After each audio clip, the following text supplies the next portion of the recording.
I'd now like to introduce Vivian Tran. She's going to be talking about the role of socioeconomic factors in the risk of FIV, FCV, and FHV infections, so feline immunodeficiency virus, feline calicivirus, and feline herpesvirus in Australian cats. Vivian is a fourth-year DVM student at the University of Sydney and has a special interest in shelter medicine. She conducted this research project under the guidance of Dr. Mark Westman, who's here, Dr. Mark Kelman, who's also here, and Professor Michael Ward as part of her veterinary studies. So thank you, Vivian.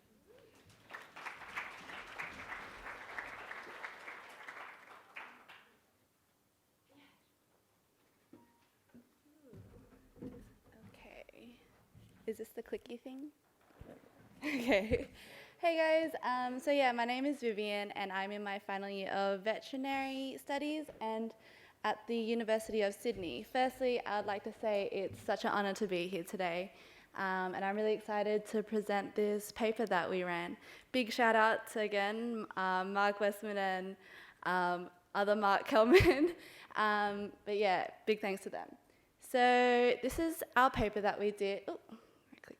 Yeah, our paper, the risk of feline immunodeficiency virus infection in pet cats in Australia is higher in areas of lower socioeconomic status.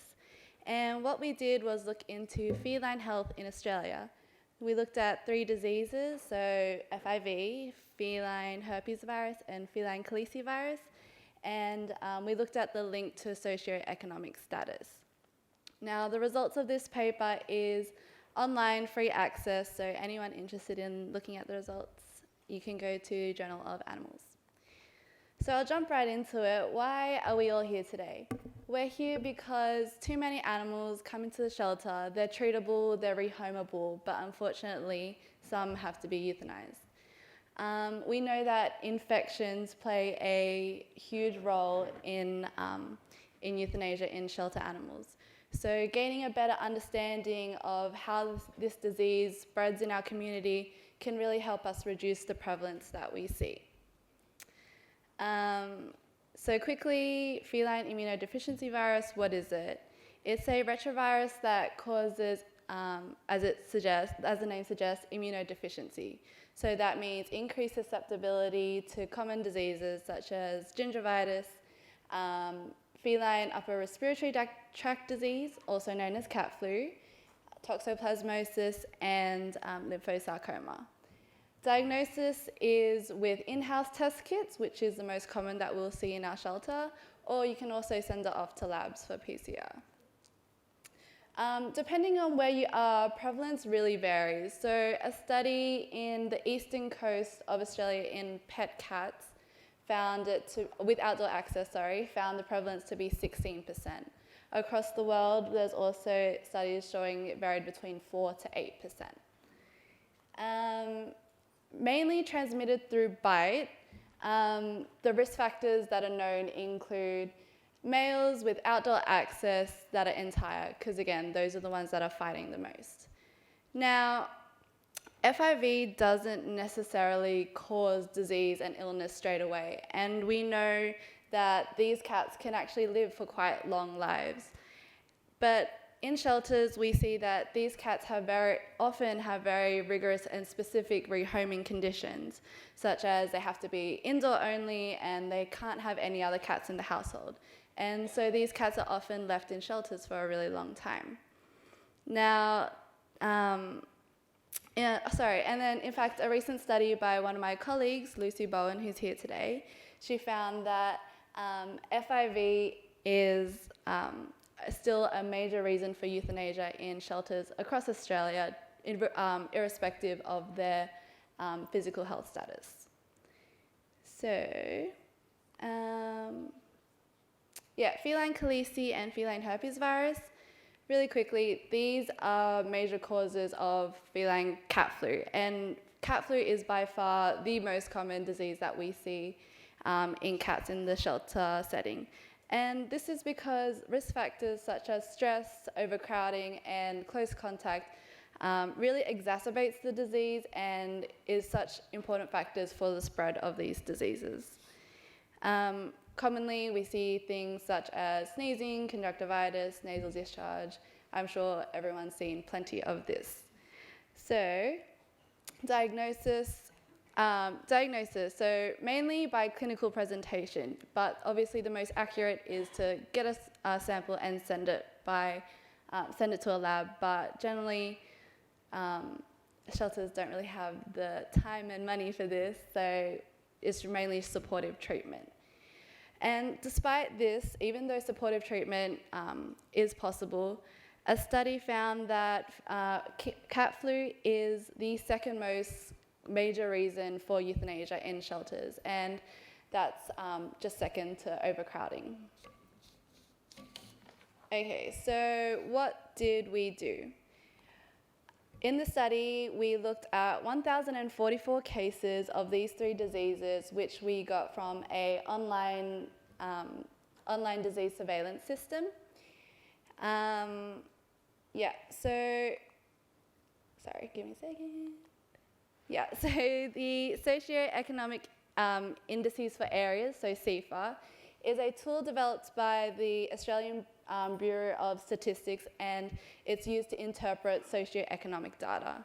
There are 4 different indices, and together they look at things like education, income, resource, and occupation. And those are based on Australian postcodes. The indexes range from 1 to 10, 1 being the most disadvantaged and 1 being the most advantaged. So we ran analyses on socioeconomic data, and we also looked at signalment, so things like age, sex, neuter status, and we also ran cluster analyses, which I can get into in a little bit. So what did we look at? So we found that of the 1,044 cases, most were feline herpes cases, followed by calicivirus and 181 FIV cases. There were 287 reporting postcodes, most coming from New South Wales and followed by Queensland. And what did we find? So bear with me, I know it looks very messy. But essentially, we ran a correlation test, and we found that there was a significant negative correlation between FIV cases and SEIFA index scores. So in the table for FIV, you can see that the p-values, all of the FIV ones for all the indices, fell below 0.05, and that means that there's a significant relationship.